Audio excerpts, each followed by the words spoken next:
এই ধরনের চরিত্র আমি আগে করিনি। এছাড়া এই গল্পটা আগে কখনো বলা হয়নি, তাই এটা পর্দায় বলা খুব জরুরি ছিল। টনি দা সংবেদনশীলভাবে গল্প বলেন, যেটা আমার খুব ভালো লাগে। কলকাতার নতুন সিনেমার প্রসঙ্গে কথাগুলো বলেন জনপ্রিয় অভিনেত্রী জয়া আহসান। সম্প্রতি ডিয়ার মা শিরোনামের একটি সিনেমায় যুক্ত হয়েছেন তিনি। সিনেমাটি নির্মাণ করেছেন পশ্চিমবঙ্গের খ্যাতিমান নির্মাতা অনিরুদ্ধ রায় চৌধুরী, যিনি বলিউডের পিকু লস্ট, করণ সিং এর মতো ছবি বানিয়ে মুগ্ধ করেছেন দর্শক সমালোচকদের।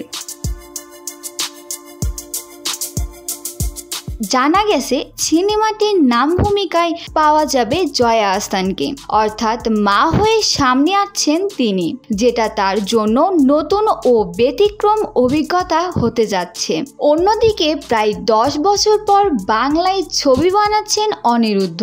সর্বশেষ দেবকে নিয়ে বুনোহাস নির্মাণ করেছিলেন তিনি। লম্বা বিরতির পর টলিউডে ফেরার প্রসঙ্গে নির্মাতা বলেন, কিছু কিছু গল্প থাকে যেগুলো নিজের ভাষায় বলতে ইচ্ছা করে। ডিয়ার মা তেমনই একটা কাহিনী। হিন্দিতে ছবি করলেও বাংলা সবসময়ই মনের কাছাকাছি ছিল। আমি আগামী দিনেও হিন্দি বাংলা দুই ভাষাতেই কাজ করব।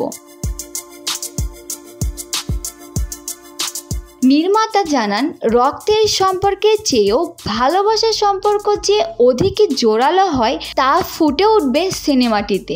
এই সিনেমাতে জয়া আহসানের সঙ্গে থাকছেন কলকাতার চন্দন রায় সেনাল।